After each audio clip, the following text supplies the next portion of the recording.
Hey guys, tonight we're taking a slow, dreamy walk through one of the most myth-wrapped cities in history. The scent of cinnamon and honey is already in the air. The stars hang low and heavy like lanterns waiting to be lit. And a river whispers secrets beneath the moon. You're about to be invited, yes you, to a midnight feast in ancient Babylon, and not the kind found in dusty textbooks. This is the Babylon where lions purr like house cats, bread carries hidden messages, and staircases appear out of nowhere just because you looked too long at the sky. So before you get comfortable, take a moment to like the video and subscribe.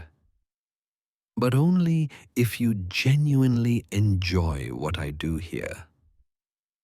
I'd love to hear in the comments about any strange, vivid, or delightful dreams you've had lately, especially the ones you never quite forgot. Now dim the lights, maybe turn on a fan for that soft background hum, and let's ease into tonight's journey together.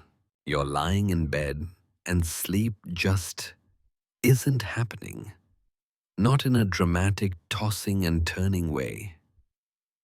You're just gently awake, like your mind is sitting at the edge of something curious waiting. There's a heaviness in the air, not bad, not stormy, just thick like warm honey. The silence isn't silent either. There's a hum, a low purr beneath the floorboards behind the curtains inside your teeth. Then comes the whisper, not a voice exactly, more like the feeling of a voice. It curls under your door and into your ears. And though no one's there, you know exactly what it says. Come see. You sit up. Your room has changed. The corners have grown taller. The air smells like cardamom and baked stone. And your window glows faintly with a kind of invitation. On the sill, resting with casual confidence, is a piece of parchment. It's rolled and tied with a ribbon of gold thread. The seal is soft clay, pressed with a symbol that looks like an eye, but also a sun, but also a fish. It shimmers. You open it. No words, just a drawing of a crescent moon and a table filled with food. It feels more like a memory than a message. When you look back up, the wall beneath the window is not there anymore. In its place, stairs, made of what looks like polished moonlight and pink salt. Each step shimmers faintly, as if deciding whether it wants to stay solid. You reach out with your foot. The stair waits, supports you gently, like it's been expecting this moment for years. You climb. The stairs spiral softly into the night air, never cold, never warm. You glance down and realize your room is now a drawing on paper, gently curling at the edges in the breeze.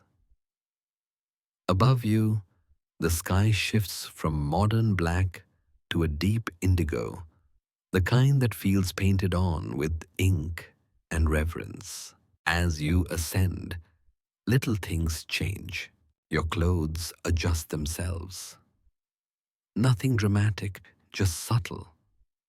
Your sleeves become looser, more embroidered.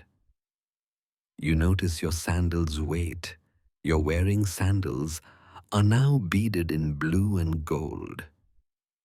Your hair smells like something ceremonial. Maybe rose water, maybe time. At the top of the staircase, there's a landing made entirely of woven reeds and drifting petals. You step onto it, and the entire platform rocks slightly like a boat.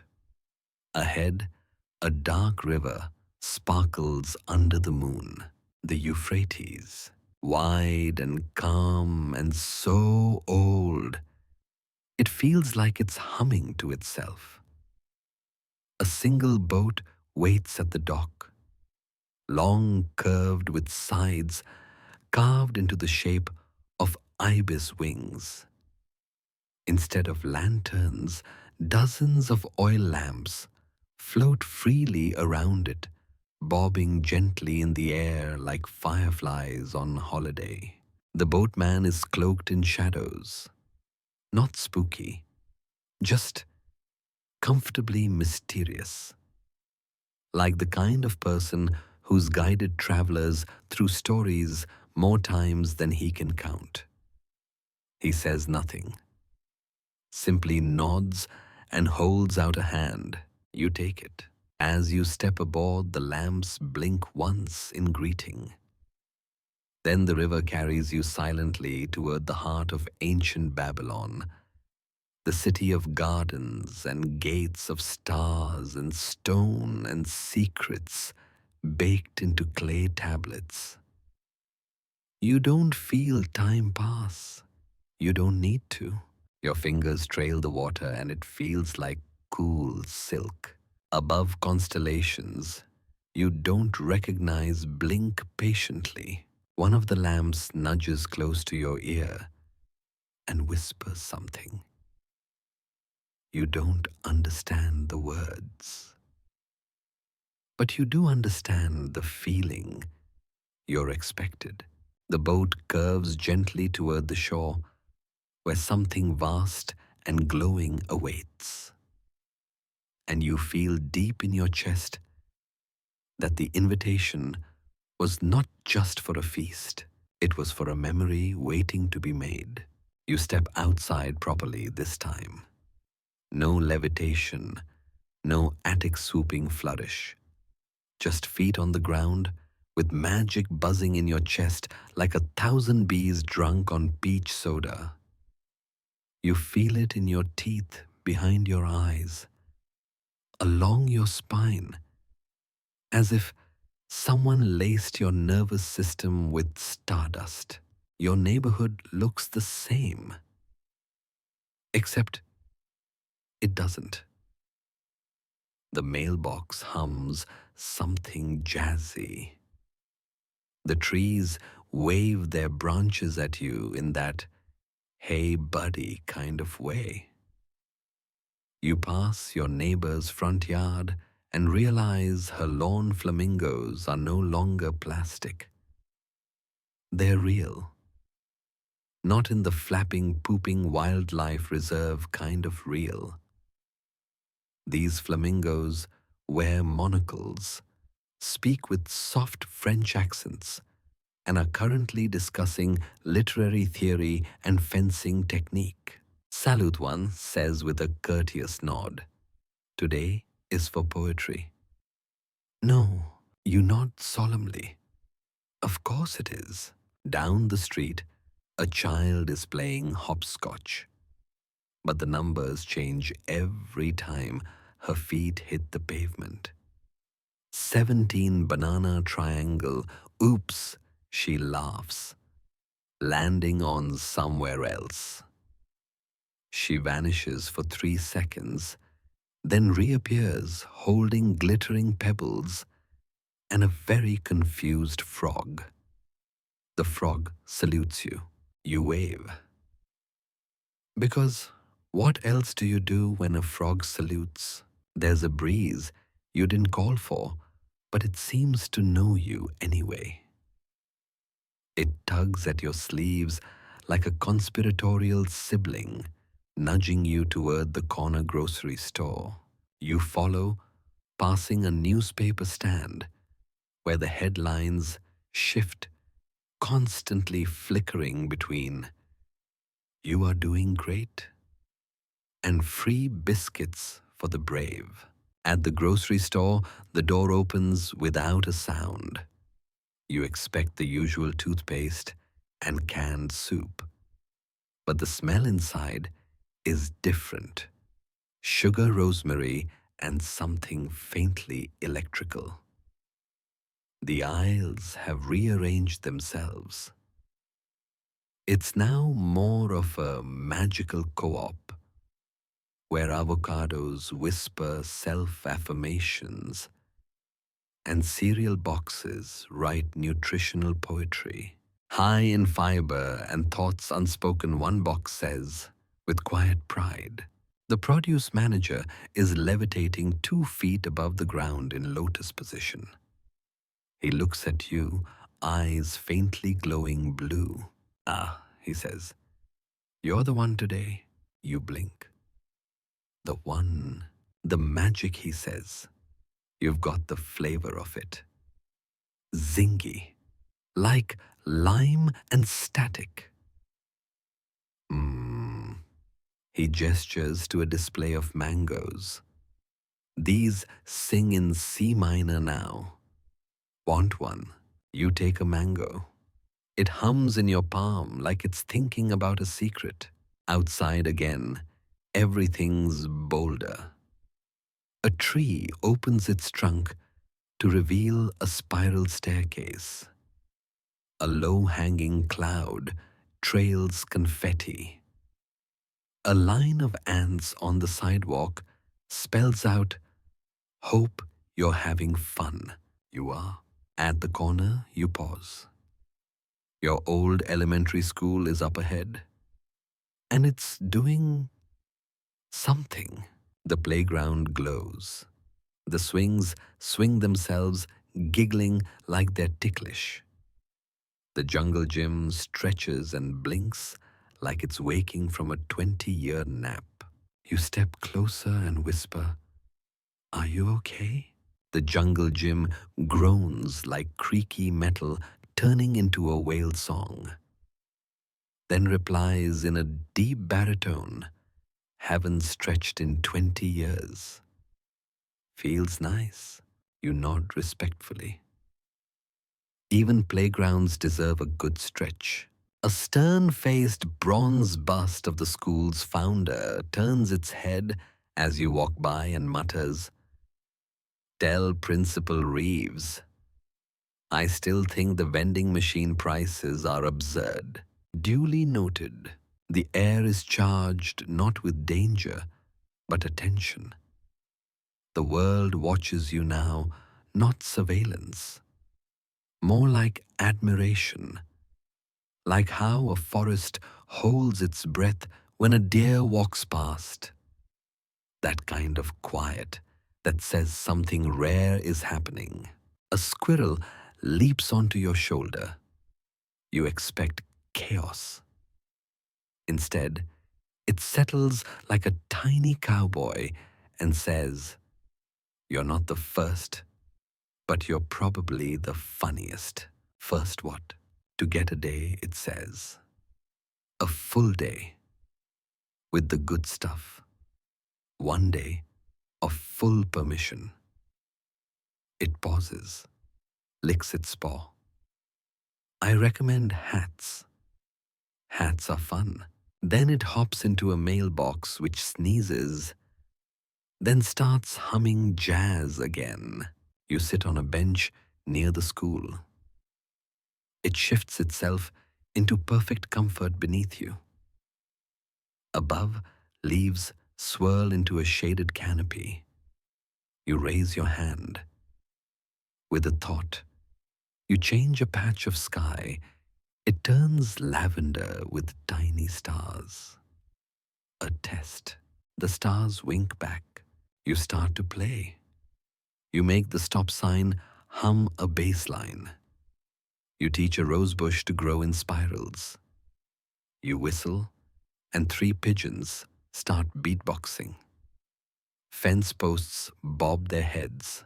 Your footsteps echo like instruments, accordion, typewriter, harp, bicycle bell. You walk backwards. The sound changes to laughter, not yours. The magic's. It's laughing with you. Then a green mailbox a block away starts bouncing up and down in a panic. You walk over. What's wrong? It opens and shouts. A letter vanished before I could even hold it.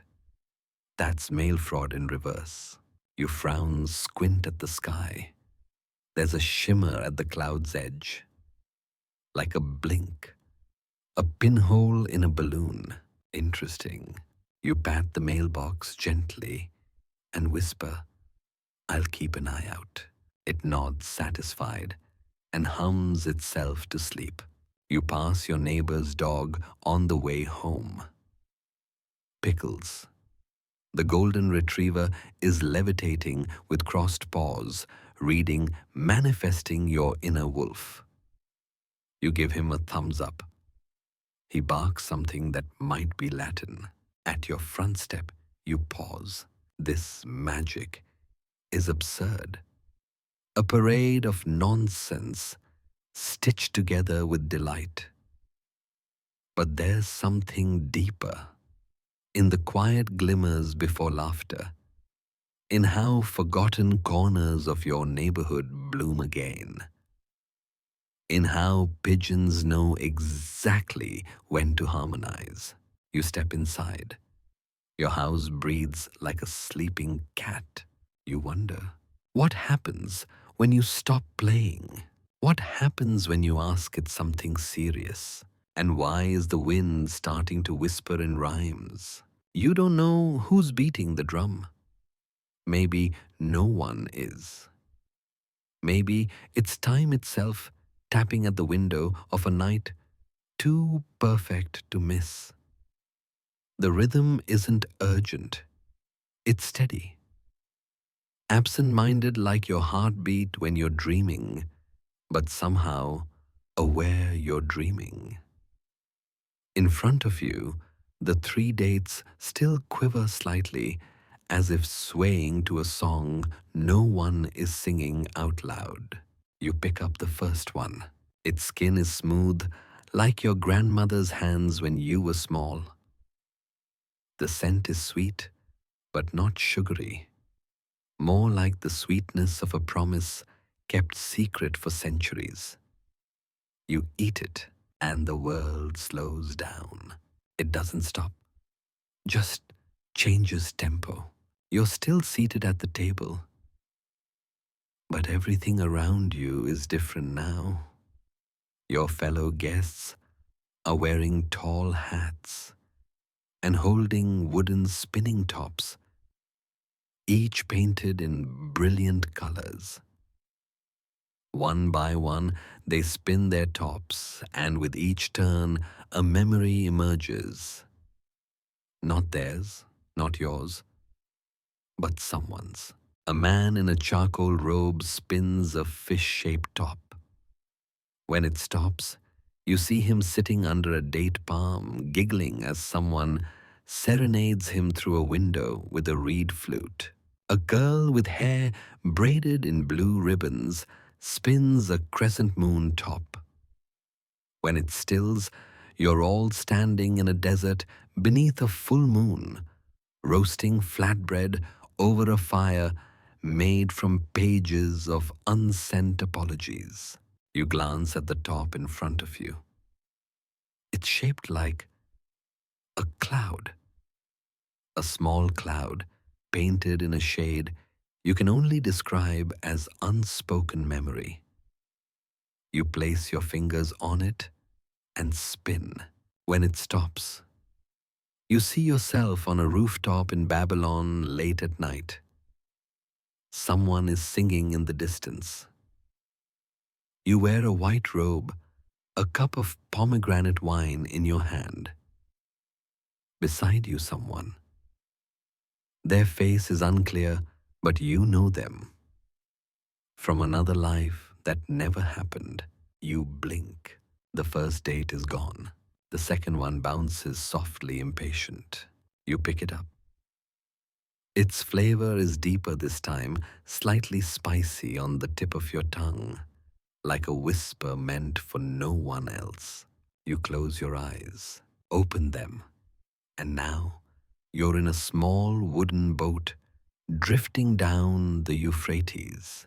The river sparkles like crushed sundust scattered over dark silk. Beside you is an old man with a beard so long it grazes the water, pouring tea from a cracked ceramic pot. He doesn't look at you. He just says, "When someone eats memory, they must learn to breathe with their heart." You don't quite understand, but you nod as if you've known all along. He pours you a cup. You sip. It tastes like shooting star tears and dried orange peel. When you look up again, he's gone. Only the flute remains resting on the floorboards. You play one note, and the river changes course, ferrying you back to the feast. Your hand touches the table, and it feels like returning from a place both distant and somehow still inside you. The person to your left says, "You just breathed with your heart." Not bad. You smile softly. You're not sure why. The third date waits. You don't reach for it right away. You watch it for a moment. It doesn't tremble. It doesn't bounce. It just rests faintly warm. Listening, you eat it. This time there's no vision, just feeling. The feeling of standing at the bottom of a well, looking up at the sky and seeing a shooting star falling directly toward you. Not threatening, inviting. A voice whispers through the air, "Make a wish." No one, not even you, can fully understand. You think, you wish, and when you open your eyes, the feast continues. But now the table has new dishes: lavender honey, flatbread, seashell-shaped bowls of milk, and something glittering like a marble owned by a forgotten god. The server with the owl feather hat bows to you. Now he says, "You may invite a dish." Invite. Call it out from within yourself. You pause. A plate appears.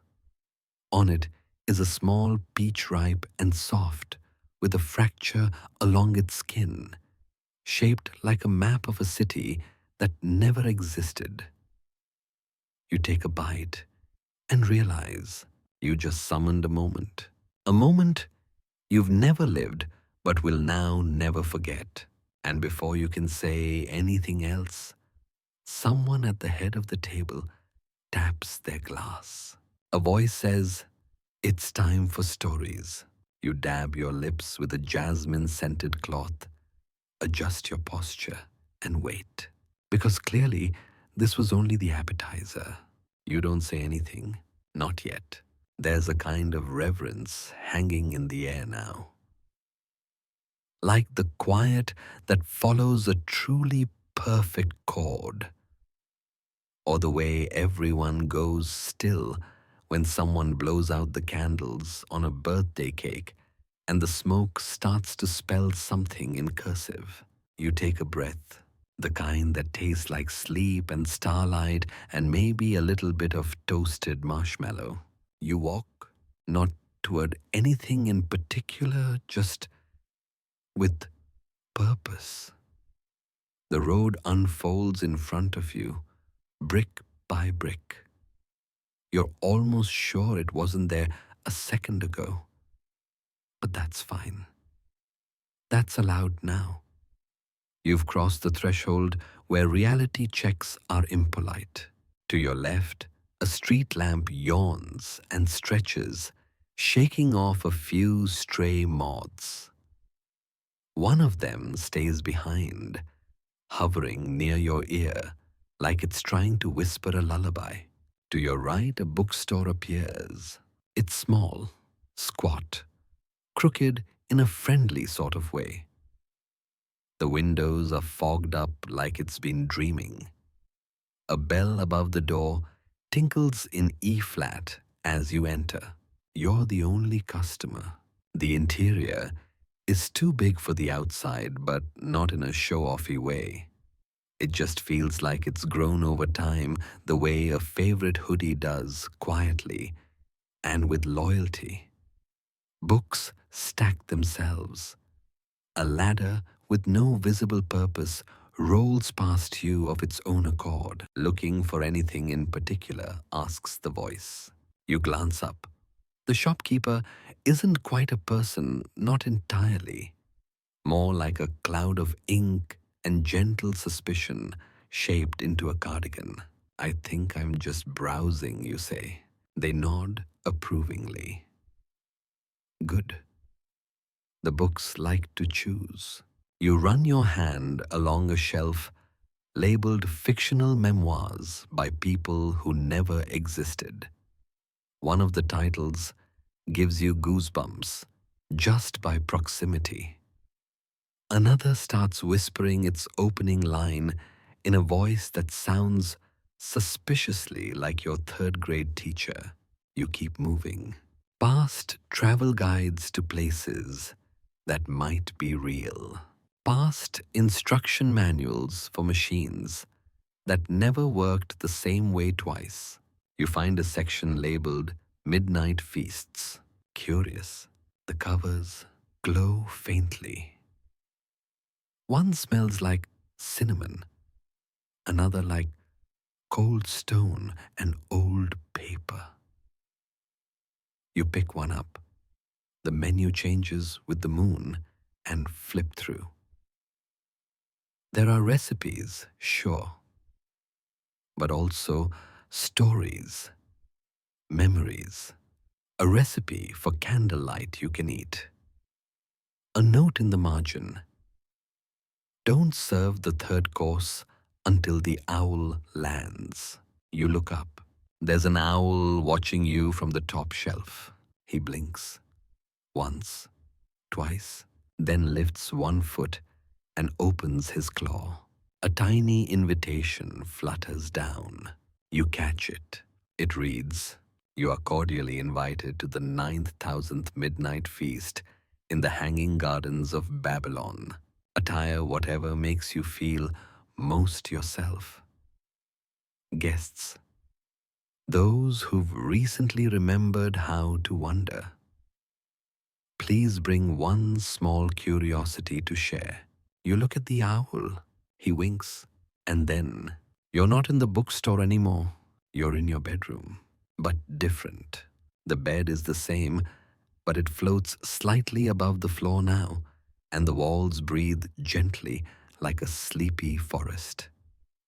The clock ticks backward for just 1 second. Just long enough for you to notice. A suit hangs on the back of a chair.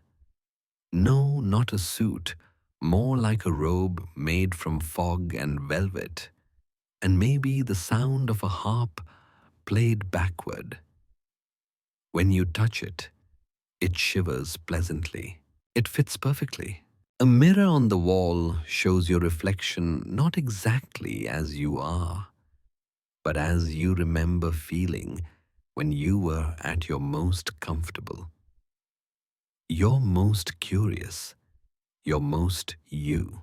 You nod to yourself. That'll do. Then you reach into your pocket. You weren't holding anything, but now there's something there. Something warm. The sugar star. Still there. You smile. The invitation glows in your other hand. Words begin to rearrange themselves. Ready. You nod again. and the world shifts.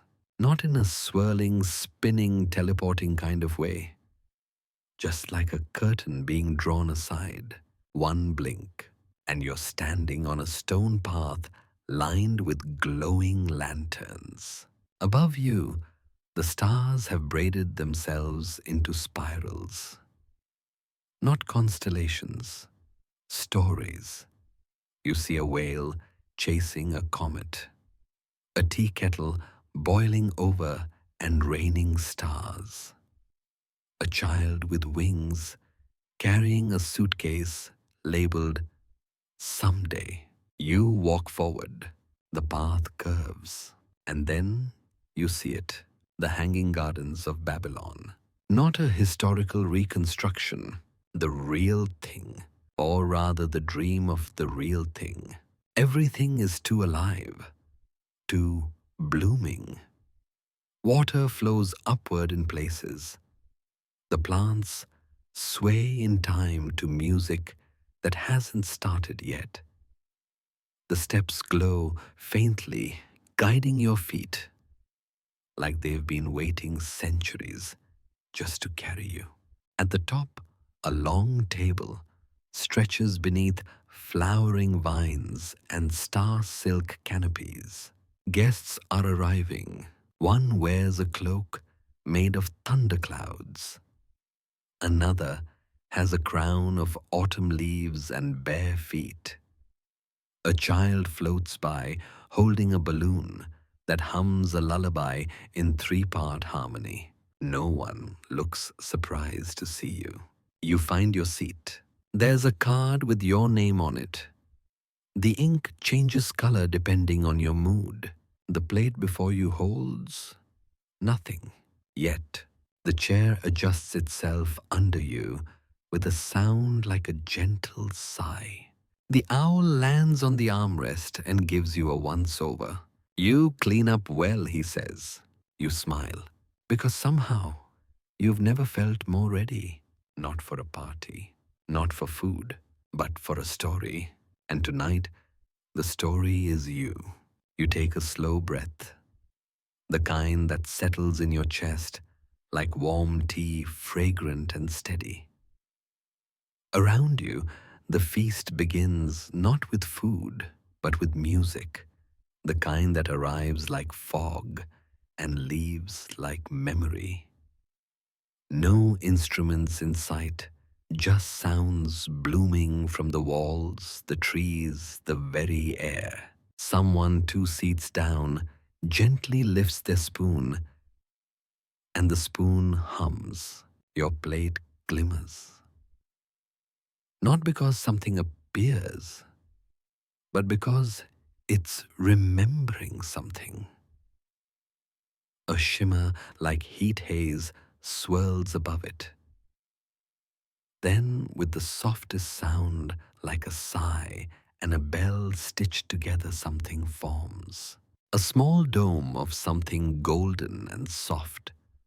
Steam curls upward, carrying notes of rose cardamom and something sweet that smells like stories told near campfires. You don't even ask. You taste. It is impossibly the flavor of your favorite bedtime story as a child. The one you made someone read again and again because the last sentence made your toes curl with safety. You look up. Everyone at the table is quietly eating, or perhaps remembering. A woman with iridescent scales down her neck dabs her lips with a napkin made of starlight.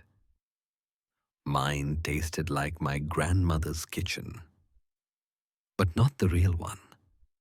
The one from the dream I kept having when I was 5. First course is always nostalgia, someone murmurs. The second is usually something we're not ready for. Your owl, now wearing a monocle, taps a claw against your glass. Tell me, he says, what's your small curiosity? You didn't come empty-handed, did you? You reach into your robe pocket, though You're not sure when it grew pockets and find something small, warm, beating. You pull it out. It's a tiny echo. You can't see it, but you can hear it, just faintly. The sound of laughter. Yours. From a moment you forgot you loved. You offer it to the owl. He leans in, listens, then blinks slowly. That'll do nicely. With a flap of his wings, he lifts the echo into the air. It floats gently across the table where someone catches it in a glass bell and places it in the center of the table. Immediately, a soft hum begins and the air feels lighter. Everyone breathes a little easier. You've brought levity, the owl says. Rare these days. A second course arrives, not delivered, revealed. The plate splits into 4 quadrants, each one holding something completely different. A small cube that glows like bioluminescent coral. A spoonful of black ice that smokes gently. A single green leaf balanced on a curl of honey. And a crumb of cake so dense it bends the light around it. You taste the coral light first. It fizzes on your tongue like a joke no one told out loud. Like surprise. It tastes like realizing something wonderful 2 years too late and being okay with that. The leaf and honey are gentler kindness in edible form. Like someone once waited for you in the rain with an umbrella and never said anything about it. The black ice is sharp, a memory you didn't know was waiting for you. Not painful, just clear. The sound of someone leaving without saying goodbye, and you watching the door for 5 extra minutes. You sit back. The cake waits. You look around and realize no one else is eating theirs yet. It's not dessert. It's something else. The owl watches you. Eat it when you're ready. You nod, then lean back in your chair, which turns into a sort of swing without asking permission. You sway gently, looking up at the sky. Above the gardens, the stars have rearranged themselves again, this time into a map, not of countries, but of feelings. Each constellation flickers with a name only you can read. The place you first felt free. The moment you forgave yourself. The song that still gets you. There's laughter now, low and friendly. Someone's telling a story about the time they accidentally turned a pyramid into a sourdough loaf. Another guest claims they once gave the moon a haircut during an eclipse. You nod. Sounds plausible. The third course appears silently. A cup of something that looks like melted silver and smells like endings. You hesitate. Drink it, the owl says. It's not the end, just the end of something. You take a sip. The flavor is unlike anything else. Not sweet, not bitter, just honest. It reminds you of goodbyes that were also beginnings, of the time you didn't know what to say, so you held someone's hand instead, of pages turned slowly with reverence. You exhale. Around the table, others are doing the same. Something in the air shifts, a shared understanding. You've crossed another threshold, not forward, not backward. Inward. A fourth course arrives, though no one eats this one. It's a gift, a folded napkin, that, when unfolded, contains a single sentence. Yours reads, "You are allowed to stop searching." You stare at it, then smile. The sentence folds itself neatly and slips into your pocket. The guests begin to rise from the table, but no one leaves. Not yet. A final course awaits. One last flavor. You look back at the cake, the one that bends light.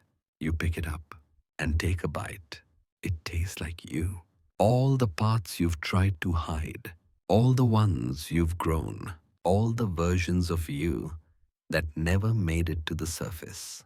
It tastes like presence, like now, like this exact moment in the gardens, surrounded by guests who may or may not be real, but who see you nonetheless. You place your fork down, and someone claps once. Just once. The table disappears. Not abruptly, not with a snap or a poof. It simply fades like morning fog. You're left standing in the gardens, full, seen, held. The owl lands on your shoulder.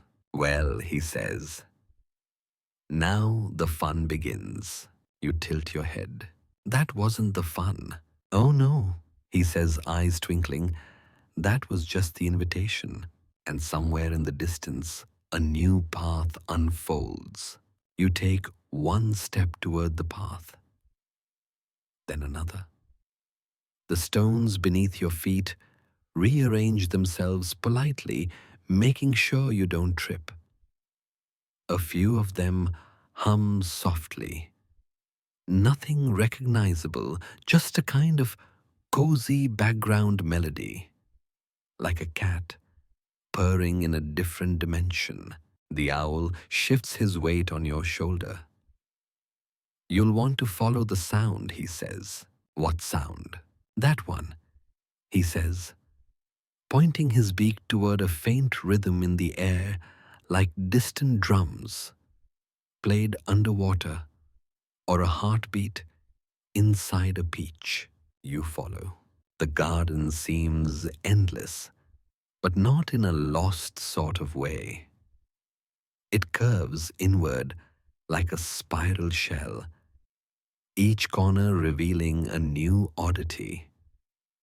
A tree covered entirely in silver teacups, a hedge trimmed into the shape of yesterday's worries, a fountain bubbling with sentences in languages you almost understand. The air grows warmer, tinged with saffron and stardust.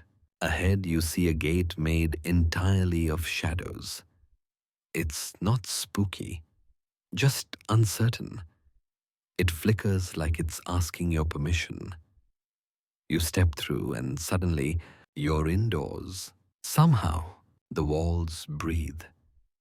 They smell like ink and stories that haven't been told yet. Light spills from floating globes, each one flickering with the glint of someone's almost forgotten dream. "Library," the owl says. Of course it is. You wander past shelves that reorganize themselves based on your mood. When you're curious, they stretch taller. When you're tired, they fold into comfortable armchairs.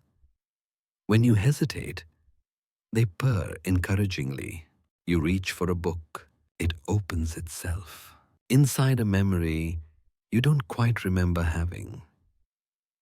You as a child, sitting in the dark with a flashlight reading about distant lands with unpronounceable names and maps that had dragons in the corners. You turn the page. Now it shows a dream you might have tonight. A city with canals made of liquid poetry, gondolas shaped like sleeping cats, people wearing dreams like cloaks. You close the book. Your fingers tingle. Another aisle beckons, and you follow it into a section labeled "Oddly Specific Wisdom." The shelves here carry titles like A Guide to Knowing When It's Time to Leave the Party, The Elegance of Doing Absolutely Nothing, How to Forgive the Things You Forgot to Grieve. You pick up the last one. It's warm. It hums when you hold it. You can borrow it, says a voice behind you. You turn. It's a librarian made of folded paper and rose petals. She smiles, though her eyes are drawn on with fountain pen ink. I didn't bring a card, you say. She laughs, a dry rustle like autumn leaves. No one does. Just promise to remember. You nod. She hands you a cup of tea, which somehow was always in your hand, and you sip. It tastes like the smell of old books and rain on stone. You sit in a nearby chair. It reclines instantly, sensing your need. You sigh, and then a small parade enters the room. Yes, a parade. Tiny animals in ceremonial hats march solemnly across the floor. A raccoon with a tiny tuba, a badger playing triangle, a squirrel in a velvet cape throwing flower petals shaped like punctuation marks. They don't speak. They don't need to. The owl nods approvingly. Celebration of small progress, he explains. You watch as a hedgehog with a clipboard ticks off a box and nods to himself. The whole thing lasts exactly 4 minutes and 17 seconds. You clap. The owl does not. He is deeply invested in staring at a lamp. You sip more tea. The librarian returns holding a small envelope. For you, she says, and vanishes in a polite puff of nostalgia. You open it. Inside a note, written in looping ancient handwriting. There is one door left to open. You look around. Every door in the library begins to glow faintly. Dozens of them. Some large, some tiny. One shaped like a question mark. You walk slowly past each one, listening. Not with your ears, but with something deeper, like the marrow of your curiosity. And then you hear it, a familiar hum. A note from earlier. Your heartbeat in a peach. You find the door. It's round, wooden, plain, but it feels right. The owl tilts his head. You'll want to leave the book here. You nod. Place the borrowed wisdom on a floating shelf that whispers thank you. Then open the door. You expect more library. You do not get more library. You get starlight. You step into a small observatory perched high above a Babylon you've never seen before. This one glows not with torches, but with dreams. The towers curve upward like question marks. The rivers gleam like spilled ink. The sky above is heavy with stars that feel closer than usual. There's only one seat in the observatory. You sit. The telescope is already focused, not on the heavens, on you, a reflection, a mirror made of memory. You peer in and see every version of yourself you've ever dreamed about becoming. Some wave, some nod. One shrugs, but all of them smile. The owl perches beside you, silent for once, then says, "Ready." You whisper, "Almost," and the telescope blinks. Yes, blinks, and opens into the next thing. You lean forward, not out of obligation, but out of that strange magnetic curiosity that lives somewhere behind your ribs. The telescope has become a doorway, not metaphorically. It is quite literally open now an oval-shaped frame of rippling glass suspended in midair. The surface shimmers like dragonfly wings dipped in honey and moonlight. The owl flaps once and settles on the railing. "Well," he says, adjusting his imaginary glasses, "time is soft in there, so take your shoes off." You do? The floor beneath your feet is warm like sun-baked brick, the kind of warmth that says, "You're safe. You're allowed to wander." You step through. The sensation is peculiar, like stepping through lukewarm soup, but the kind of soup that remembers lullabies. It tickles a little, not uncomfortably, just enough to remind you that crossing into a dream is a decision. On the other side, you're barefoot on soft grass. But it isn't grass. It's velvet, blue velvet, stretching in all directions, stitched with tiny golden flowers that hum the tune of a forgotten nursery rhyme. You stand in a vast garden shaped like an hourglass lying on its side. The air smells like fig jam and candle wax. Somewhere in the distance, someone is baking bread that smells faintly of citrus and distant applause. You walk forward, and the sky shifts overhead, no longer stars but symbols. Constellations shaped like familiar things. Your favorite mug, the shape of your childhood bedroom window. A question you haven't asked yet. In the middle of this garden is a low table. No chairs, just cushions made of folded clouds.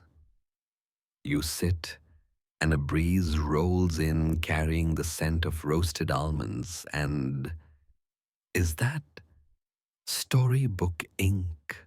A figure approaches.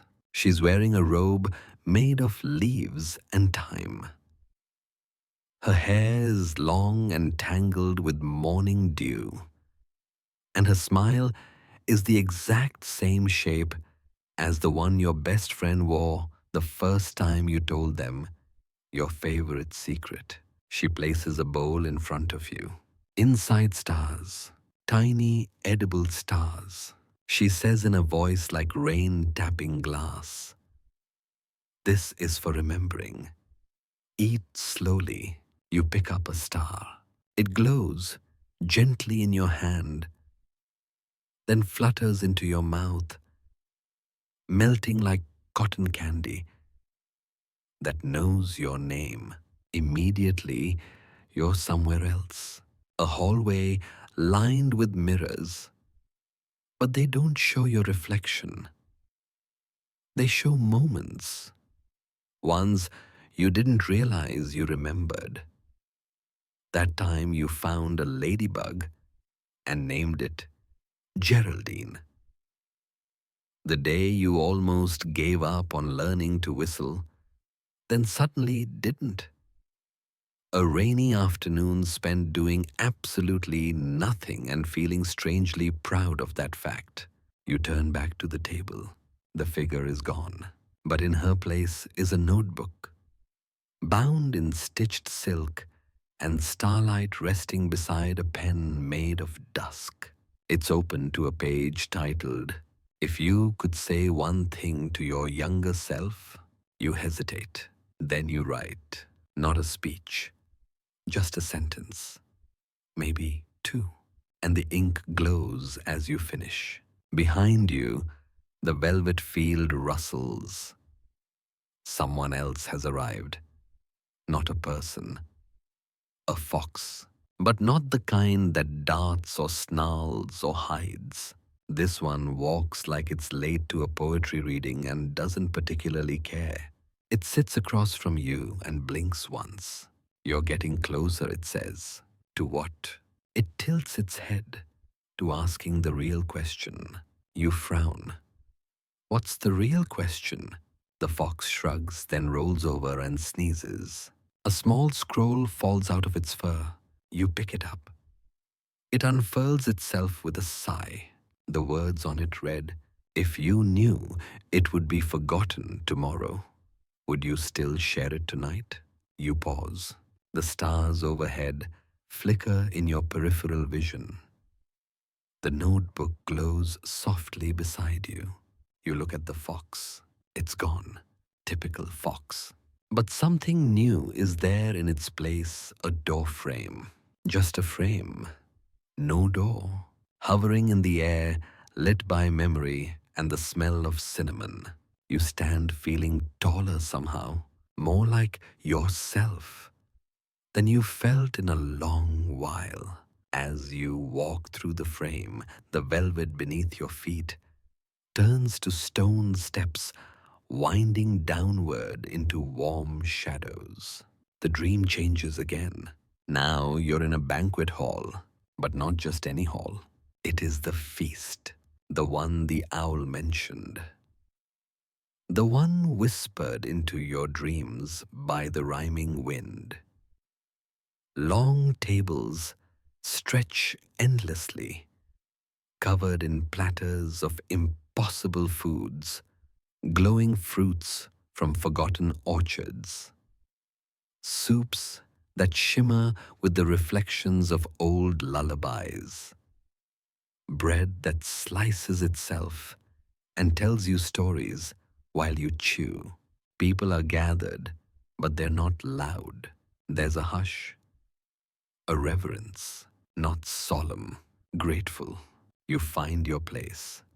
Your name is stitched into the seat cushion alongside a tiny embroidered mango wearing sunglasses. No explanation needed. As you sit, a plate appears, your favorite meal. Not just the food, but the feeling, the setting, the music that was playing, the way you laughed. It's all there.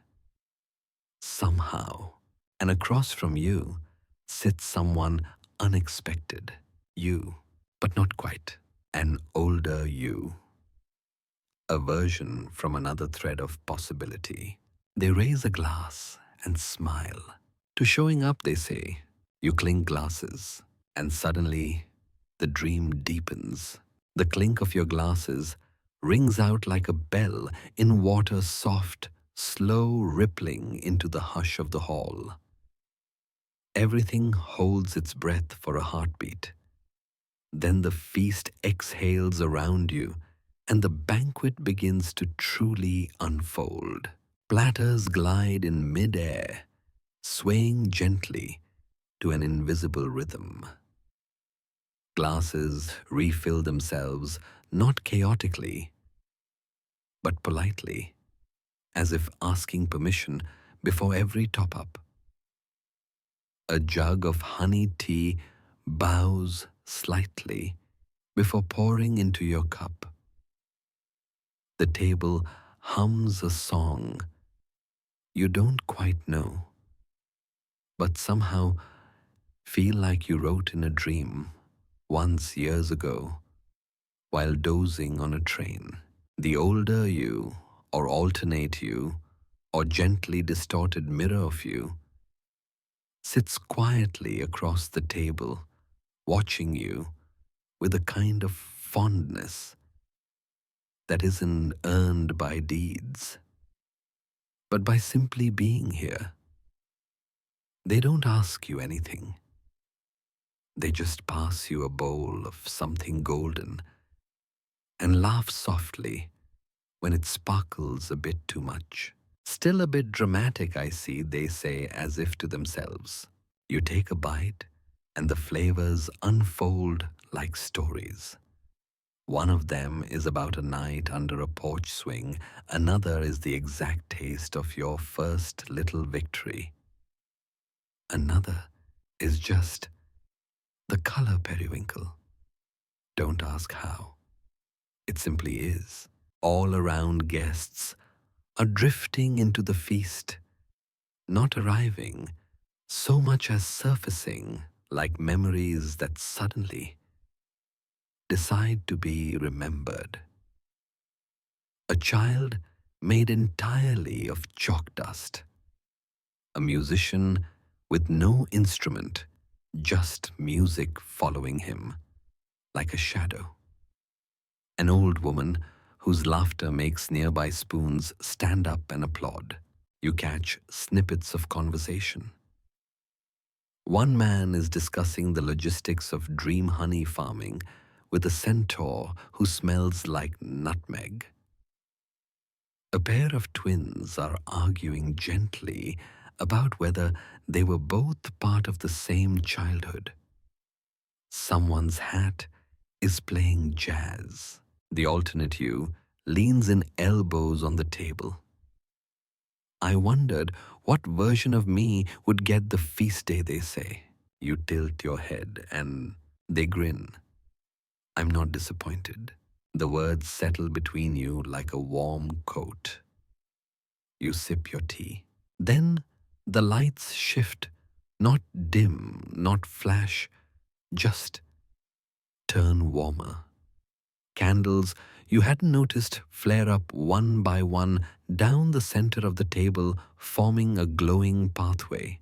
And at the far end of the hall, a curtain draws itself back. Behind it, a stage, empty for a moment. Then, with a flourish, only dreams can manage a troupe of performers, steps out, each one dressed like an idea that never made it past the margin of a notebook. There's a dancer in a coat of unsent letters, a juggler balancing moments rather than objects, a silent acrobat whose act involves balancing on the line between what was and what might have been.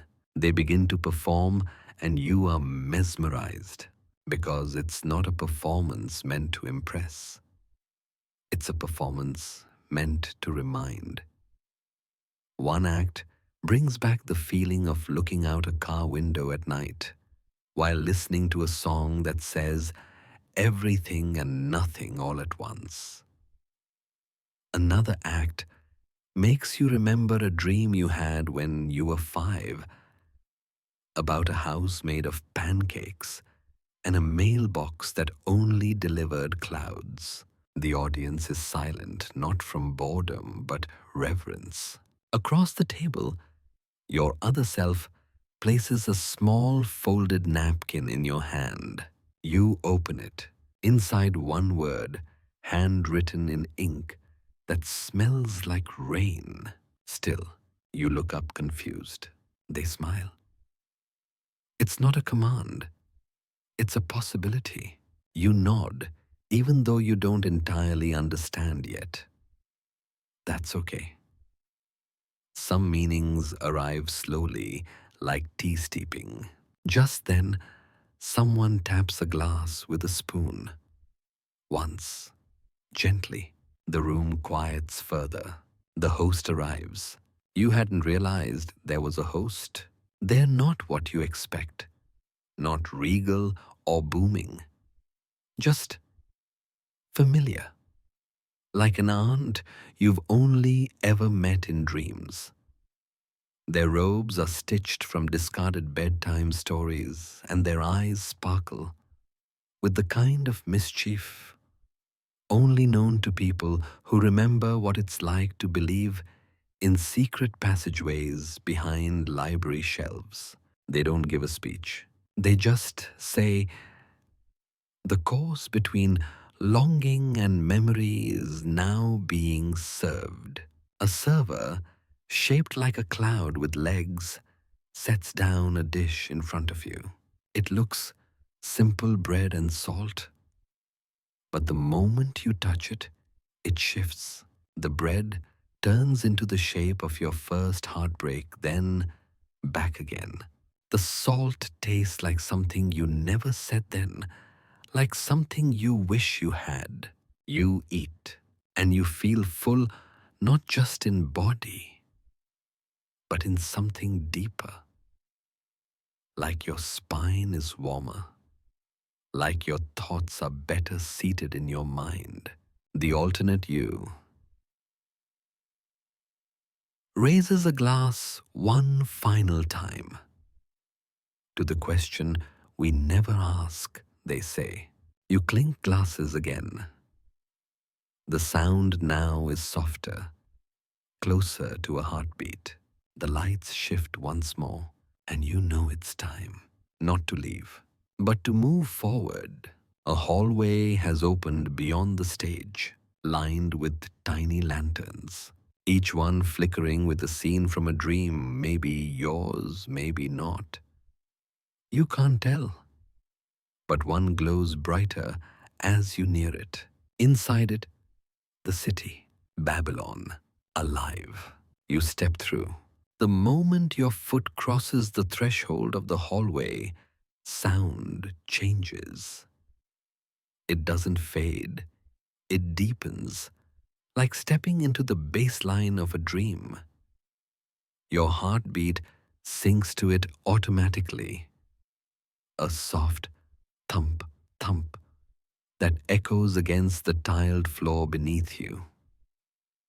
These tiles shimmer faintly with images fleeting and fragmented. A lion napping beneath a tree, a comet kissing the horizon, a single sandal lying in wet sand. The lanterns sway above, each one murmuring faint phrases in languages you almost understand. Not quite whispers, not quite music. They rustle like pages being turned in a very old, very personal book. You walk slowly, reverently, not out of fear, but from the weight of beauty. Each step feels like an invitation, like the hallway itself has been waiting for you. And then you step out into Babylon, but not the Babylon you've read about in history books with its rigid ruins and filtered assumptions. This is a living, breathing dream version painted from memory myth and someone's long ago wish. The sky stretches wide in star-pocked indigo. The air is soft and warm, as though the city is exhaling. The Hanging Gardens tower in the distance, lush and impossibly green, suspended in the air by unseen hands. A soft breeze brings the scent of jasmine-baked dates and something like thunderclouds in early spring. The streets are alive, but quietly. This isn't the bustle of noon nor the hush of sleep. It's something in between, a communal pause, like the city is holding its breath in a moment of curiosity. You walk past a group of men playing a game with polished stones and half smiles. One nods at you and says, "Good feast," without looking up. You nod because yes, definitely. Children are racing little boats in a gutter canal. The boats are made of leaves and stitched dreams, each one glowing faintly. One boat sprouts tiny legs and climbs ashore. A child cheers. Another child hands you a small cube of something chewy and sweet. "For remembering," she says. You eat it. And just like that, you remember the exact sound your name made when whispered by someone who really meant it. You wander through the streets, guided by an invisible logic. Not a map, more like a rhythm. Like your feet remember something your mind hasn't caught up to yet. Each turn brings a new marvel. A merchant sells time in tiny bottles.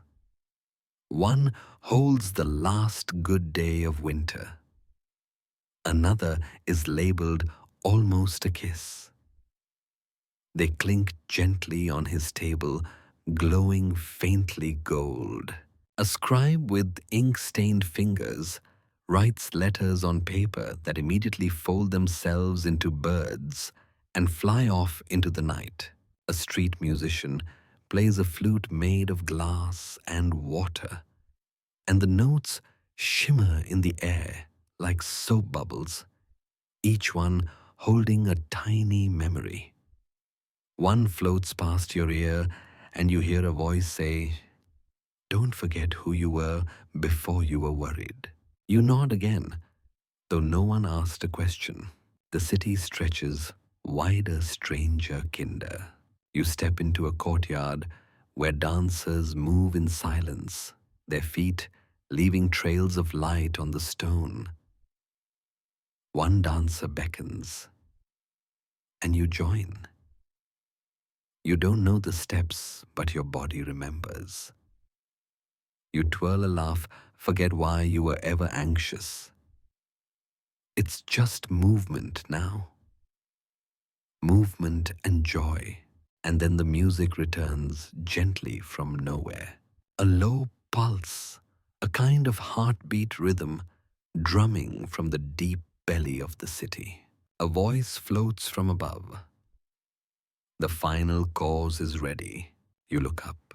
A glowing platform hovers just above the rooftops. Ribbons of starlight coil down toward you like ladders made of sighs. You climb one. The city doesn't shrink below you, it leans in closer, as if wanting to watch. At the top, you find a table, round, set for one. The plate in front of you is empty, then not.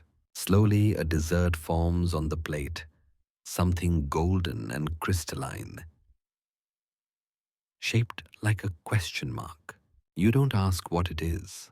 You already know. This is the part of you that wonders. You take a bite, and suddenly, everything you've forgotten is in your mouth. The book you never finished, the smell of your old school's library, the exact shape of the clouds. That day, you first really understood silence. And just like that, you're full. You lean back. A breeze wraps around you like a shawl made of lullabies. The stars wink overhead. One falls, but sideways, just for fun. And then you hear it. Not sound, not exactly. More like a hum of agreement. The universe nodding. The city smiling. You stand, look down at the glowing rooftops. The whole of Dream Babylon is below you, quietly shimmering in anticipation. And somewhere in that gentle dark, a door is opening. You descend the ribbon ladder slowly, gently, like you're stepping down from a thought rather than a place. The silk light coils vanish behind you. With a quiet pop, like a soap bubble, deciding it's done being serious. Your feet touch the ground, which is now carpeted in soft moss where cobblestones used to be. It smells of riverbanks and new beginnings. The door that opened, it's near. You feel it before you see it. It hums in your chest, just left of your heartbeat, like the moment before a question. And then there it is. A modest wooden frame, barely taller than you, standing freely in the middle of an open plaza. No walls, no hinges. Just the suggestion of entry. Carved into its grain are tiny constellations, each one familiar, and not somewhere between bedtime stories and ancient navigation. There's no knob. You don't need one. You reach out, and the door swings inward. The space beyond is not dark. Not exactly. It's twilight colored with light that comes from the floor and walls and air all at once. It reminds you of being underwater in a deep, clear lake just before a storm rolls in. You step through. The door closes behind you, not with a sound, but with a feeling like the last page of a book sliding into place. Inside, everything is soft. The walls shift as you look at them, responding to your thoughts. One moment, they hold 1,000 golden feathers. The next, a library of floating scrolls written in ink that smells like rain and forgiveness. You turn slowly, letting the room show you what it wants. In the center, a table, a circle again, but smaller than before. On it, a simple clay bowl filled with pomegranate seeds. You don't eat them yet. You just sit and wait. A figure enters. They wear a robe the color of river stone and have eyes like sunrise through mist. They smile, and their teeth are slightly crooked in a way that makes you immediately trust them. Welcome, they say, like you're the one they've been hoping would arrive. You ask, where am I? They tilt their head. Where you need to be, of course. This is the chamber of remembering. You look around. I've been remembering all night. Not like this, they say gently. Not the old memories. The new ones. The ones that haven't happened yet. They gesture to the air beside you. It ripples. Images flicker of future. You watching the sun rise with sore feet and a full heart. You holding a hand that isn't familiar now, but will be someday. You reading a letter you haven't written yet, smiling softly at your own words. These are real, you whisper. They will be, they say. If you want them to be, you feel the truth of that settle into your bones like warm tea. The figure takes a pomegranate seed, holds it up. This one is for a dream you haven't dreamt yet. A good one. Would you like it? You nod. You eat the seed. It tastes like a lullaby wrapped in velvet, and suddenly you feel full of potential. Not just for joy, but for messiness, growth, mistakes, laughter, awkward dancing, accidental poems, late-night confessions, found objects, loose threads, and maybe even something like love. You look at the figure. Can I stay? They smile again. You're welcome here, always. But tonight, you still have more to see. A doorway opens behind them. This one is shaped like a crescent moon, glowing faintly around the edges. Through it, you glimpse a forest where the trees are blue and the moonlight falls in spiral patterns on the ground. Something moves through the leaves. Something small, possibly wearing a tiny hat. The figure says, it's time. You stand. But before you go, they hand you a satchel, woven from shadows and threadbare songs. For the things you'll find, they say, and for the ones you'll leave behind. You sling it over your shoulder. It's light but feels important. You nod your thanks, though. No words are needed. The chamber of remembering breathes softly as you leave, sealing the doorway behind you in a whisper. Outside, the night has shifted again. Now you're at the edge of a forest, and it's definitely waiting for you. Now, take your first step into the forest, and the ground makes a soft, approving sound, somewhere between a sigh and a slow clap muffled by moss.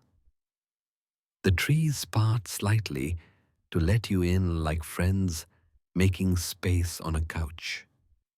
They're tall, pale blue, and striped like sleepy zebras. Their leaves shimmer silver in the moonlight, curling downward, as if listening. The path ahead is clear, but never straight. It loops, gently curving like a lullaby would if lullabies had trails.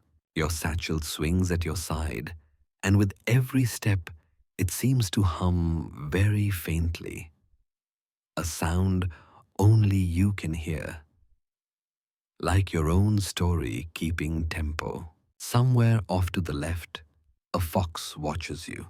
It's not hiding, not stalking, just watching as though it's considering whether now is the moment. It tilts its head, then trots ahead on the path as if deciding for you, so you follow. The forest is impossibly quiet, except it isn't.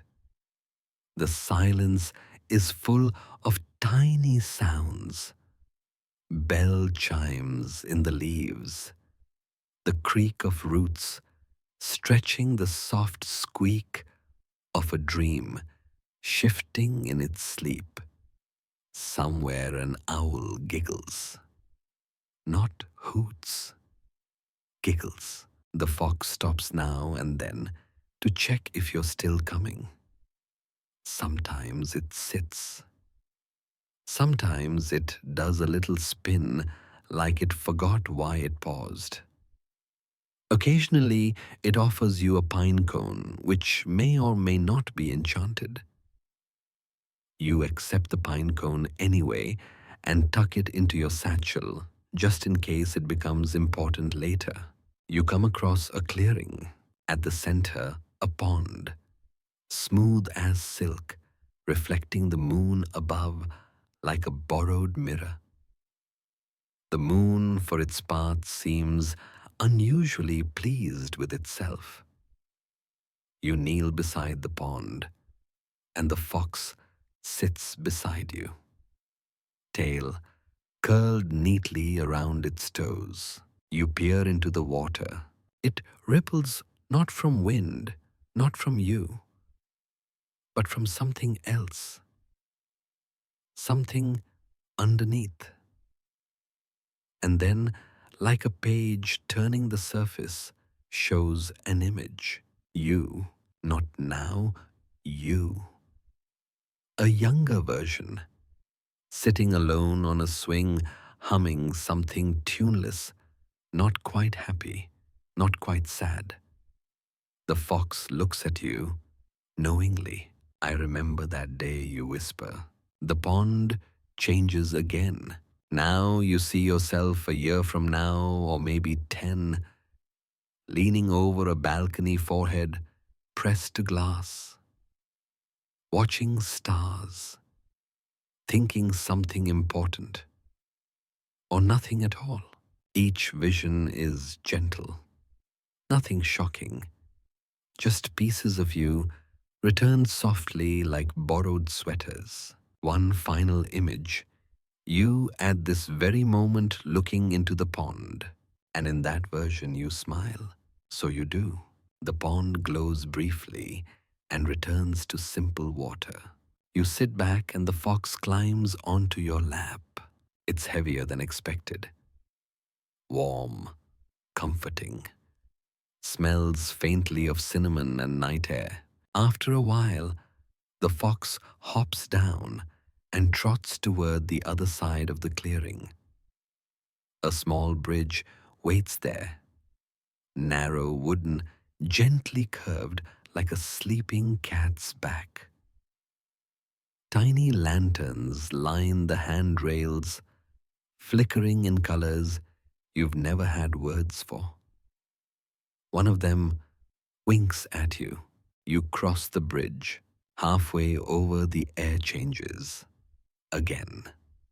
It's cooler now with a hint of salt and something floral like a garden remembering the sea. On the far side, you see a gate. It's not locked, not even closed, just leaning slightly, inviting you forward. The fox vanishes through it like mist. You pass under the gate, and suddenly you're no longer in the forest. You're in a courtyard, square, quiet, full of columns and low stone benches.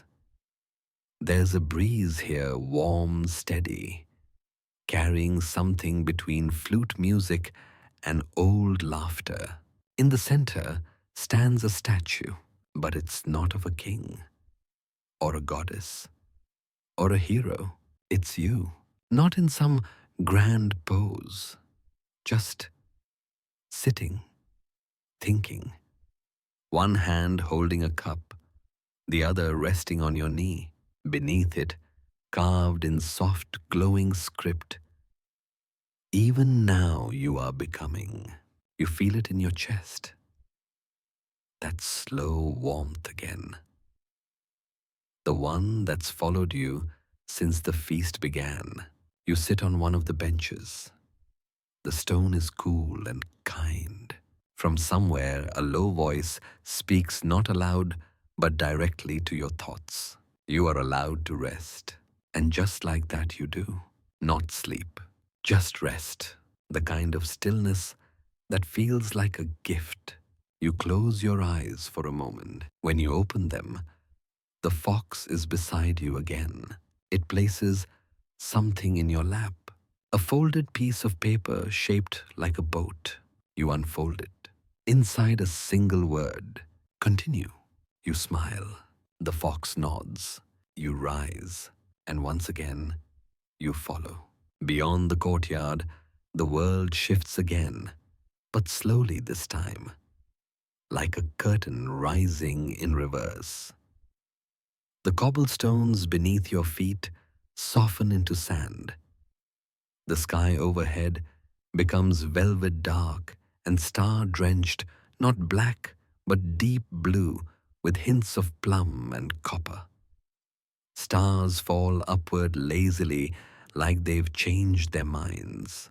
Ahead, the fox stops beside a wooden cart entirely unattended. It's stacked with glowing lanterns, some round, some teardrop-shaped one, very obviously shaped like a duck. The fox paws at a tag, take one that hums. It's yours tonight. You reach out. Most are silent. One, though, gives off a low, soft vibration like the memory of someone humming while they cooked. You lift it. It pulses gently in your hand. The lantern's light is not white or yellow, but the color of kindness, the kind that makes strangers hold doors or leave a seat open on a crowded bench. As you walk, the path becomes softer still. And now you're in what feels like a garden, except nothing is growing in any direction you recognize. The trees have spiral bark. The flowers open and close with a sleepy shush. And the vines along the walls spell out words in languages that feel vaguely familiar. One vine spells home, then changes to almost. The fox pauses and points, yes, points with its nose toward a gate carved from white stone and dusted with soft golden lichen. You nudge it open. Inside is a room that shouldn't exist. It's both enormous and cozy. Ceiling too high, but somehow it feels like a nest. Walls are lined with shelves, rows upon rows of jars. Each glows softly, labeled in tiny handwriting. The labels say things like, the sound of a friend saying your name with affection. A memory of laughing so hard your stomach hurt. The exact moment you forgave yourself even a little. The scent of dusk when you were 10. One quiet yes. You breathe slowly, deeply, like if you go too fast, it might all vanish. But it doesn't. This place isn't fragile. It's built of the same stuff as lullabies and well-loved sweaters. You wander through the aisles. The lantern in your hand pulses brighter the nearer you walk to a particular shelf.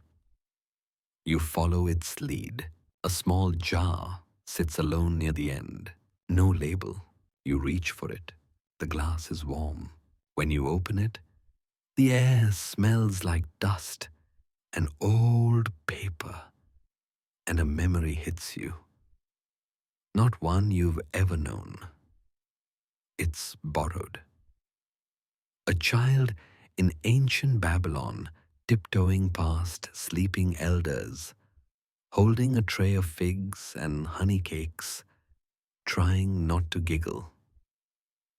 A midnight feast before dawn, prayers whispered stories about the stars and which ones answer back.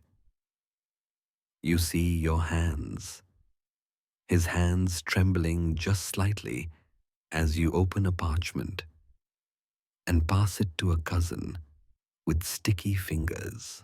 The memory settles into your skin.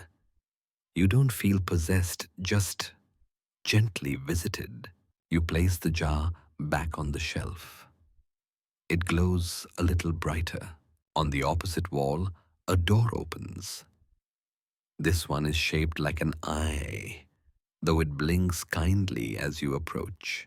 You walk through and emerge on a boat. Not on the water, though. This boat floats through the air on a current made of wind and harp music. Below you, Babylon sleeps its rooftops, shaped like puzzle pieces, its streets winding in spirals that somehow make perfect sense from above. The fox, now wearing a small admiral's cap, nods approvingly. You don't steer the boat. It knows where to go. As it drifts, you pass windows, open courtyards, roof gardens. You see lives in motion like moving paintings. A woman braiding a child's hair while humming an ancient lullaby. A scribe lighting oil lamps in a pattern that spells his lover's name. A goat wearing a ribbon, clearly proud of itself. A young boy sneaking dates from a bowl, then replacing them with smooth stones so no one notices. All of it is quiet, half-lit, impossibly real. The boat turns softly and lands on a rooftop painted in swirling moons. You disembark.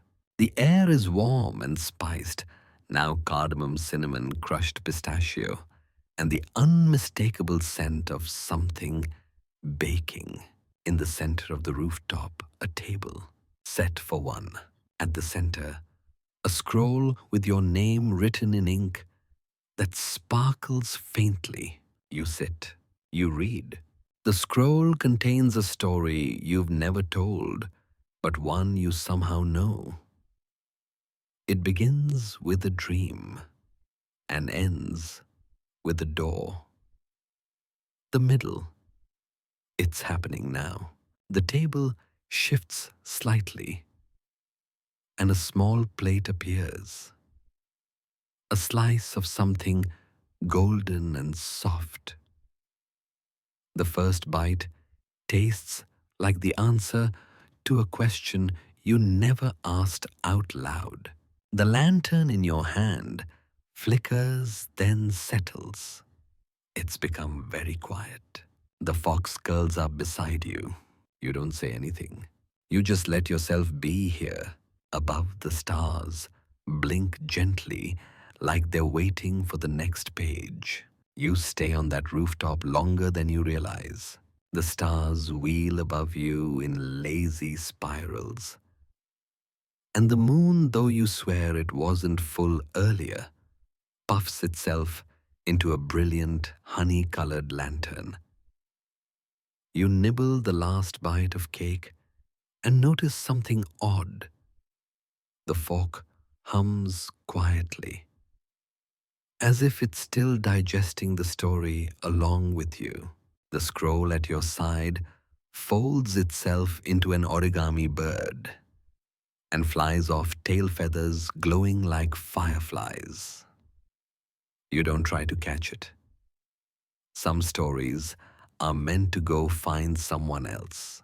The fox stretches, yawns a tiny yawn that somehow sounds like wind chimes, and hops down a narrow spiral staircase that wasn't there a moment ago. You follow. Each step changes beneath your feet. Glass, sand, obsidian carpet, grass. Then something that feels like laughter woven into thread. At the bottom, another street. No longer rooftops. This is ground level again. Maybe. The air is thick with music. Not just notes, but tastes and colors too. A flute riff tastes like lemon mint. A slow drum beat feels like dusk under your fingertips. You realize you've arrived in the marketplace, but not one you've ever known. This is noonday and midnight all at once. Lanterns float overhead, and yet the stars shine bright above them. People walk in slow, gliding loops.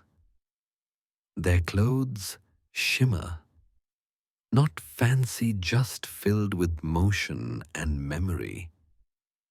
You pass a vendor selling shadows, long ones, short ones, some with tails.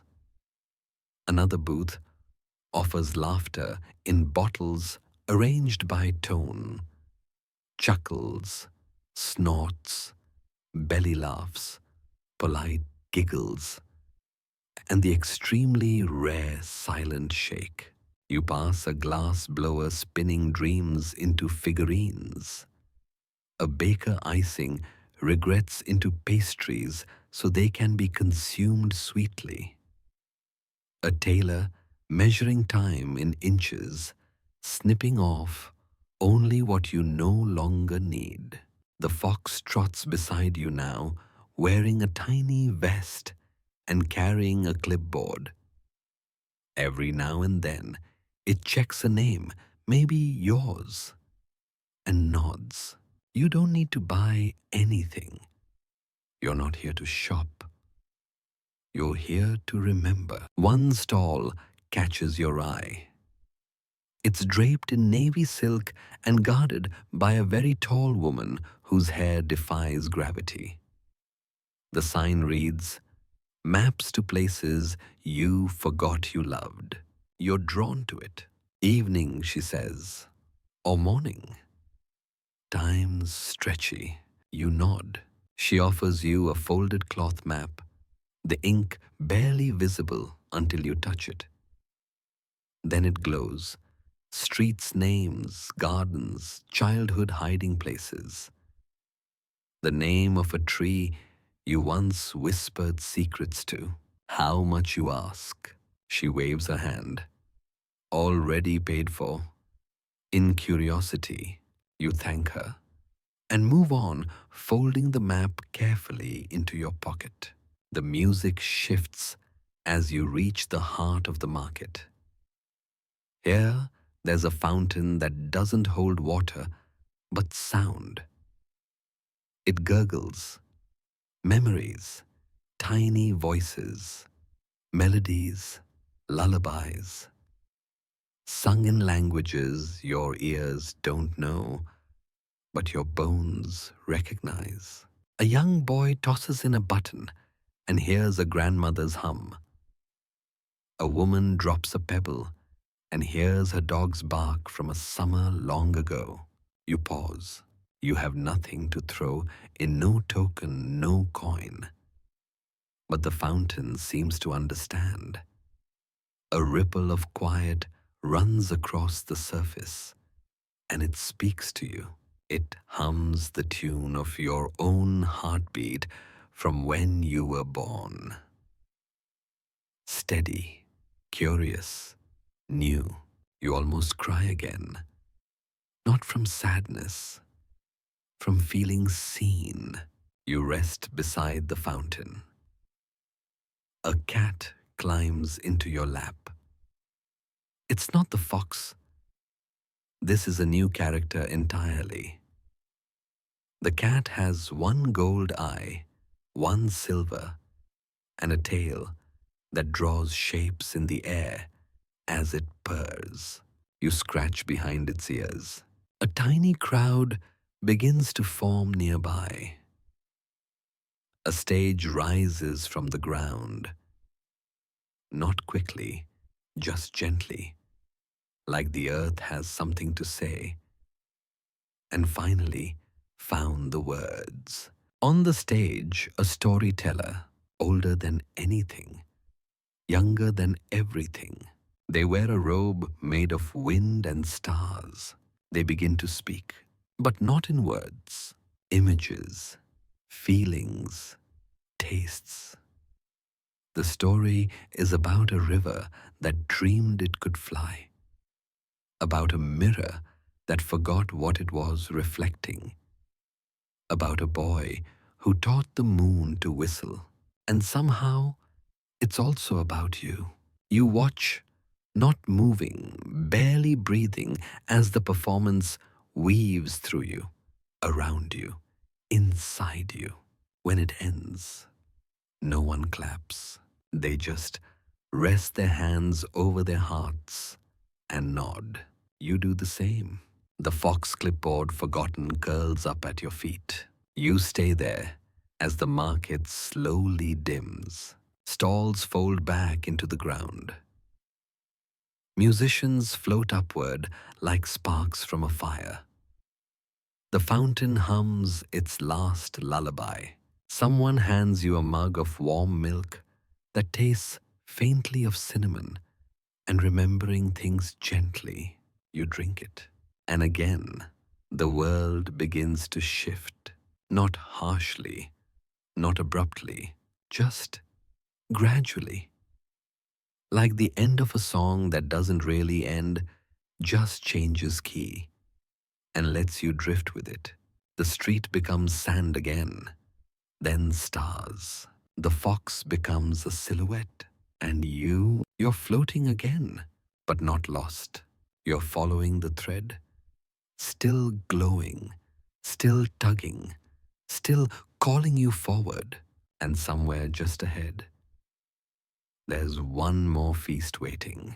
The sky folds itself around you like soft linen, blue-gray, then rose, then the deep purple of ripe plums. You drift through it without effort, as though gravity has forgotten you, or maybe just agreed to take the night off. The last glow of the marketplace flickers out behind you like a memory choosing to become a dream. The thread in your hand glows steadily. Not urgent, not impatient, just present, tugging gently toward whatever comes next. You pass constellations rearranging themselves tonight. They spell things like softly, now almost there, and bring your appetite.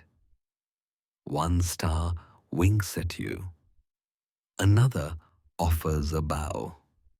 You bow back. It seems polite. Then just ahead, a new shape begins to form. At first, it looks like mist, then columns, then flickering torchlight. Then suddenly, startlingly, it sharpens into a building. A grand hall floating on a platform of moonlight and music. Wide archways, carved from dark stone, shimmer with gold leaf patterns that shift as you walk closer. The door isn't really a door. It's more like a curtain made of warm air and whispers. You step through. Inside it smells like honey and cardamom and something just a little bit citrusy. The walls are stories, literally. Murals painted in scenes that move when you're not looking, stilled again when you turn back. One shows a lion giving etiquette lessons to a group of startled camels. Another displays a garden where the flowers practice diplomacy in hushed floral tones. The room is round, cavernous, but somehow cozy. The ceiling ripples like water. Dozens of low tables encircle a central dais, and each table is set. Plates of pomegranate jewels, dates stuffed with laughter, flatbreads folded into origami cranes, pitchers of wine that hum lullabies in an ancient tongue, and they're all waiting for you. The guests begin to arrive, some by cloud, some riding whispers. One simply steps out from behind a curtain of moths. They nod to you, not with awe, not with surprise, as though they've known this would happen for a very long time, as though you were always meant to arrive at this particular moment in the feast. You're guided to a seat by a man made entirely of embroidered cloth. His voice is velvet with a hint of static. Here, he says, patting the cushion, between memory and mischief. Best view, you sit. The fox appears at your feet again, this time with a garland of thyme around its neck and a faint smell of burned sugar. They saved you the good fork, it whispers. True enough, your cutlery is glinting softly in the candlelight, etched with constellations that match the ones you saw earlier. You turn the fork over and find the inscription, "In case of wonder, use generously." Then the feast begins, not with a trumpet, not with a toast, with a story. A woman stands, her eyes shimmer like ink, and her words pour like warm tea. She tells of a bridge built by music, one chord at a time, where travelers had to sing the truth to cross. You take a bite of roasted fig as she speaks, and somehow the fig tastes like the final note of her story. Sweet, almost reverent. Then another stands. A child, perhaps, or someone who simply chooses to wear a child's shape tonight. They recount a tale of a turtle who collected forgotten hours in a basket and traded them for the last blue dragonfly of summer. You sip something that wasn't there before, liquid starlight with a hint of citrus, and find it tastes like the quiet moment just before a kiss you're brave enough to ask for. No one claps. They simply eat. And when it's your turn, no one says a word. They just look at you, not expecting, just ready. You feel the story rise in you like a tide. You open your mouth, and it spills out effortless like laughter in the right company. You tell them about your walk with the rhyming wind, about the skywriting, the bakery, the fountain of sound, the marketplace of shadows and memory and music. You tell them about the fox. You tell them about yourself. Not everything, just the parts that feel ready. When you finish, no one says anything. The silence feels warm. Someone passes you a plate of candied almonds that smell like courage. Another fills your glass with something that tastes like sunrise. A bell chimes in the center of the room. You don't see it. You only hear it. A single note, low and round, like the sound of the world remembering itself. The lights dim.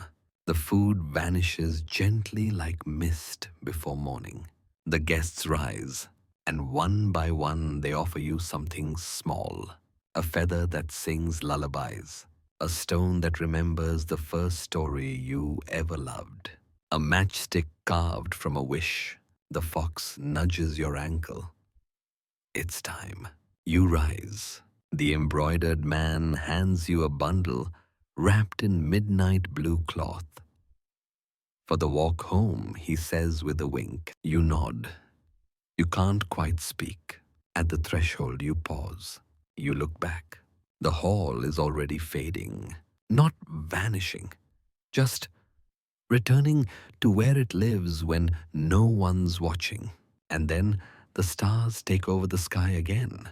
The thread in your hand glows one final time, pulsing with the memory of every flavor, every voice, every glance exchanged over shared sweetness and gentle truths.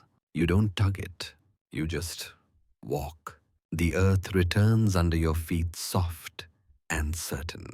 The path ahead is simple, and the night at last begins to exhale. The path hums beneath your soles, quiet and slow, like a lullaby traced into stone. Your feet know where to go, even if your thoughts are still folded like origami inside your chest. There's a weight in your pocket, not heavy, but definite. The feather, the wish, the memory stone.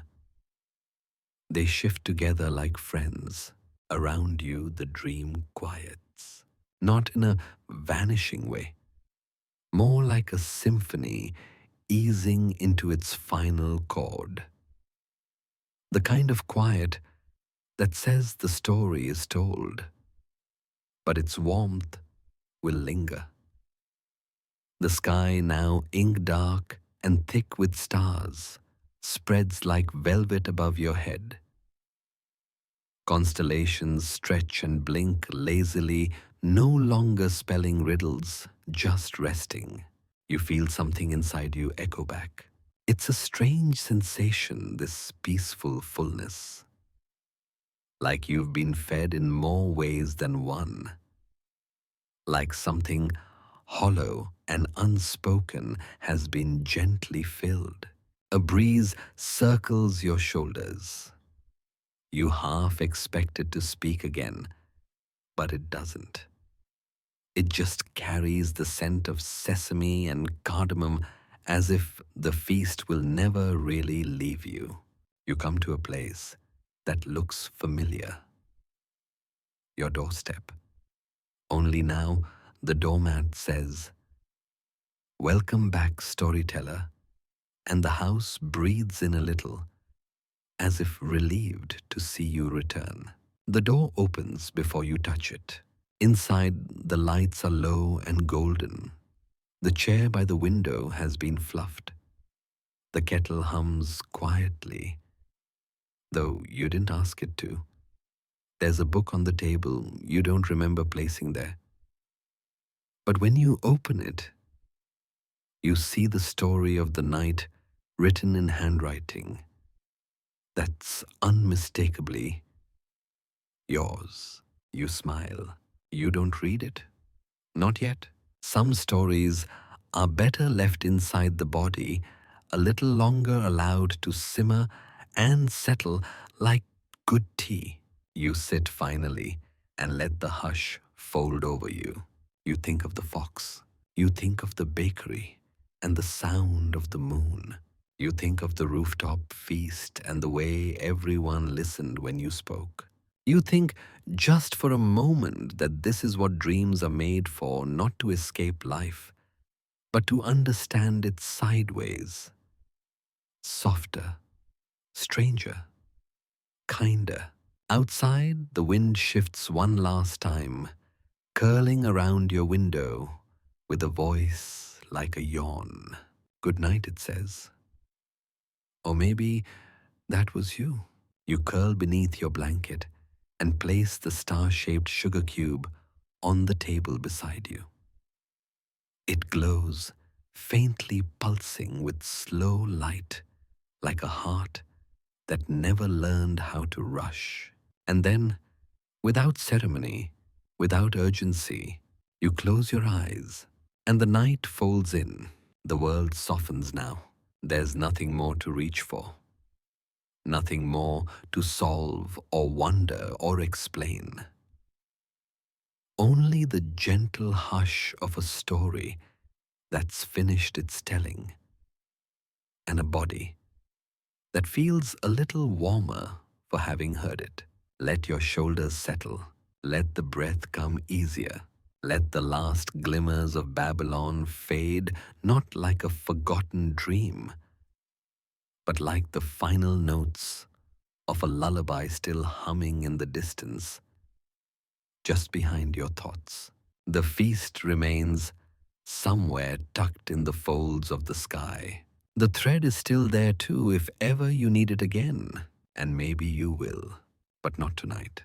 Tonight is for drifting, for feeling the way the bed cradles you like a safe harbor after a long, winding voyage.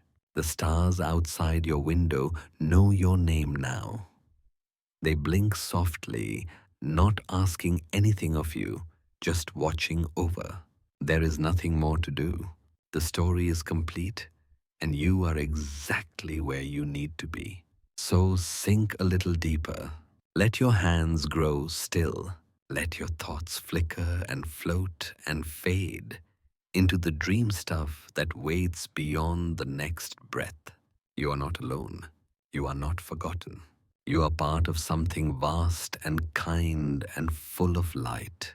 So rest now with that knowing curled softly in your chest. Breathe, drift, dream.